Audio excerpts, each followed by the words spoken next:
नमस्कार बंधुरा आमी श्रावणी आमी चले एसेছি आरो एकटी रेसिपि निये। चलो रेसिपिटी ताहले एकबार देखे नी। आजके बानाबो काँचा आमेर आचार। आमरा अनेकेई आचार खेते खूब भालोबासी। आमी जेभाবে आचार बानाচ্ছি एभाবে आचार बानाले किन्तु अनेक दिन आचार भालो थाके। এই আচারটা বানানোর জন্য আমি কয়েকটা কাঁচা আম নিয়েছি। প্রথমে আমি কাঁচা আমগুলোকে জলে কিছুক্ষণ ভিজিয়ে রেখে খুব ভালো করে ধুয়ে নেব। আমগুলো ধুয়ে নেওয়ার পর ভালো করে মুছে নিতে হবে যাতে আমে জল না থাকে।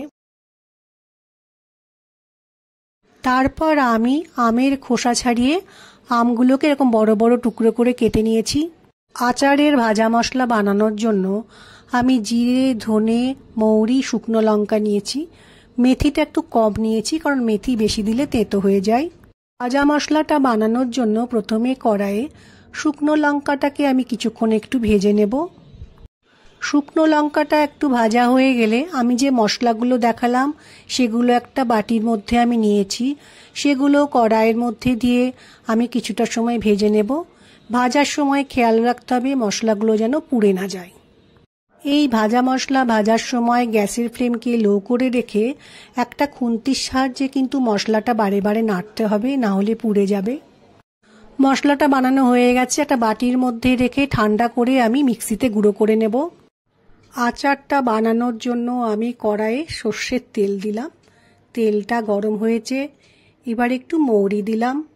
মৌরিটা ভাজা হচ্ছে, এই সময় আমি তেলের মধ্যে একটু পাঁচফোড়ন দিলাম।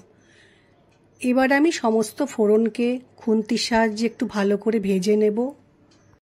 মশলাটা ভাজা হয়ে গেছে, এবার আমি কড়াইয়ের মধ্যে কেটে রাখা আমগুলো দিয়ে একটা খুন্তির সাহায্যে তেলের সাথে আমগুলোকে খুব ভালো করে মিশিয়ে নেব।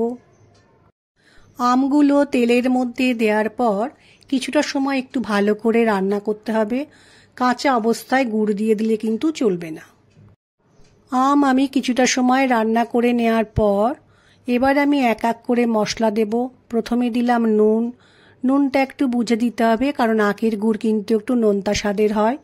এরপর দিলাম পরিমাণ মতো হলুদ। এবার দিয়ে দেব শুকনো লঙ্কা গুঁড়ো। মশলাগুলো দেওয়ার পর আমি মশলাগুলোকে আমের সাথে ভালো করে মিশিয়ে নিয়ে একটা ঢাকার সাহায্যে কড়াইটা ঢেকে দেব যাতে আমগুলো তাড়াতাড়ি একটু সেদ্ধ হয়ে যায়। মিনিট দুয়েক ঢেকে রাখার পর ঢাকনাটা কড়াই থেকে সরিয়ে রেখে দেখলাম আমগুলো কিছুটা সেদ্ধ হয়ে গেছে। এই সময় আমি আমের মধ্যে আখের গুড় দিয়ে দেব।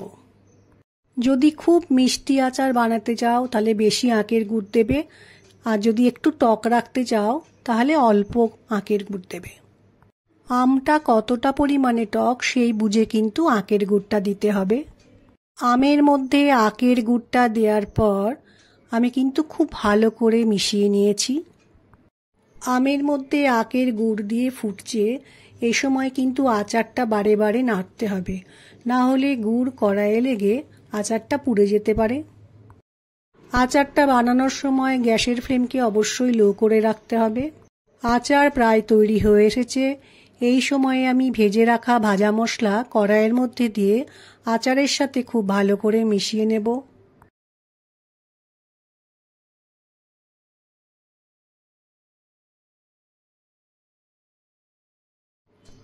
আমগুলো কিন্তু গলেনি, বেশ সুন্দর গোটা গোটায় আছে। আমের মধ্যে গুড়টা কিন্তু আমি একদম শুকনো করব না, কারণ আচার যখন ঠান্ডা হবে এমনি গুড়টা শুকিয়ে যাবে। আর আমি এবার একটু ভিনেগার দিলাম। ভিনেগারটা দেওয়ার পর ভালোভাবে মিশিয়ে নেব। এই ভিনেগার দিলে আচার কিন্তু অনেক দিন ভালো থাকে। ভিনেগার না থাকলে তার পরিবর্তে লেবুর রসও আচারে দেয়া যায়। আচার তৈরি হয়ে গেছে, এবার আমি গ্যাসের ফ্লেমটা অফ করে দেব। আচারটা কড়াই থেকে একটা পাত্রে ঢেলে রেখে ঠান্ডা করে নেব। আচার ঠান্ডা হয়ে গেলে তারপর আমি একটা কাঁচের পাত্রে আচারটা রেখে দেব। মাঝে মাঝে রৌদ্র দিলে এই আচার কিন্তু অনেক দিন ভালো থাকে। আমার আজকের রেসিপি ভালো লাগলে লাইক, শেয়ার ও সাবস্ক্রাইব করো। ভিডিওটি দেখার জন্য ধন্যবাদ। ভিডিওটি আজ এখানেই শেষ করছি। ফিরে আসছি আরও একটি রেসিপি নিয়ে।